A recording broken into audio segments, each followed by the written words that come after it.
वंदे मातरम को लेकर के लोकसभा में पीएम ने कांग्रेस को घेरा। बोले कि कांग्रेस ने तुष्टीकरण के लिए वंदे मातरम से समझौता किया। मोदी का कांग्रेस पर बड़ा आरोप। कहा कि कांग्रेस ने वंदे मातरम के टुकड़े किए। वंदे मातरम जैसी पवित्र भावना को इन्होंने विवादों में घसीटा। इस मंत्र के साथ विश्वासघात और अन्याय क्यों हुआ? मोदी बोले वंदे मातरम को लेकर के जिन्ना के विरोध का नेहरू ने समर्थन किया था। उन्होंने कहा था वंदे मातरम से मुस्लिम परेशान हो सकते हैं। वंदे मातरम के 150 साल पूरे होने पर लोकसभा में पीएम मोदी ने बहस की शुरुआत की। कहा वंदे मातरम के 150 वर्ष का साक्षी होगा। गर्व की बात है, इस मंत्र ने आजादी के आंदोलन को ऊर्जा दी थी। पीएम मोदी बोले वंदे मातरम के मंत्र ने आजादी दिलाई। इस मंत्र ने त्याग और तपस्या का मार्ग दिखाया। वंदे मातरम की यात्रा अनेक पड़ावों से होकर गुजरी।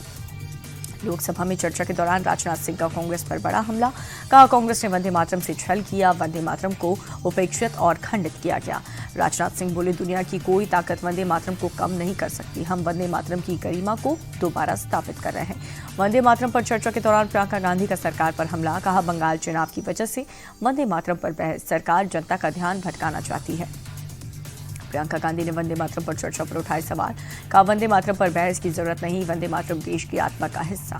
प्रियंका गांधी ने वंदे मातरम पर सवाल उठाने को महापुरुषों का अपमान बताया। कहा कांग्रेस ने वंदे मातरम को राष्ट्रगीत घोषित किया। लोकसभा में अखिलेश ने बीजेपी पर निशाना साधा। बोले कि वंदे मातरम सिर्फ गाने के लिए नहीं, निभाने के लिए भी है।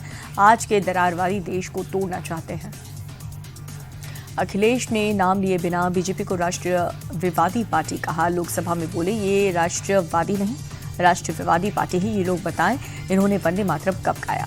अखिलेश बोले एक रंगी पार्टी वाले बताएं आज़ादी के बाद भी इन्होंने देश का तिरंगा क्यों नहीं फहराया। जो आज़ादी के लिए लड़े नहीं वो वंदे मातरम को क्या समझेंगे।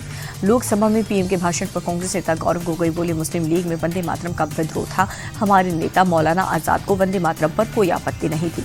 गौरव गोगोई का बड़ा दावा। बोले कि हिंदू महासभा ने भी वंदे मातरम की आलोचना की थी। कांग्रेस हिंदू महासभा या फिर मुस्लिम लीग से नहीं। लोकसभा में गोगोई बोले वंदे मातरम ब्रिटिश शासन के विद्रोह में था। ये गीत से हम अंग्रेजों को बताना चाहते थे हम झुकेंगे नहीं। वंदे मातरम को लेकर के बीजेपी नेता संबित पात्रा ने नेहरू पर निशाना साधा। बोले कि नेहरू ने वंदे मातरम से कई लाइन हटवा दी। पात्रा बोले नेहरू को वंदे मातरम समझने के लिए शब्दकोश की मदद लेनी पड़ी थी। उन्होंने कहा था वंदे मातरम से मुस्लिम समाज इरिटेट होगा। वंदे मातरम को लेकर के बीजेपी सांसद सुधांशु त्रिवेदी बोले वंदे मातरम का हिस्सा काट करके आधा किया गया। संसद भवन में कल सुबह 9:30 बजे एनडीए संसदीय दल की बैठक। पीएम मोदी सांसदों को संबोधित करेंगे।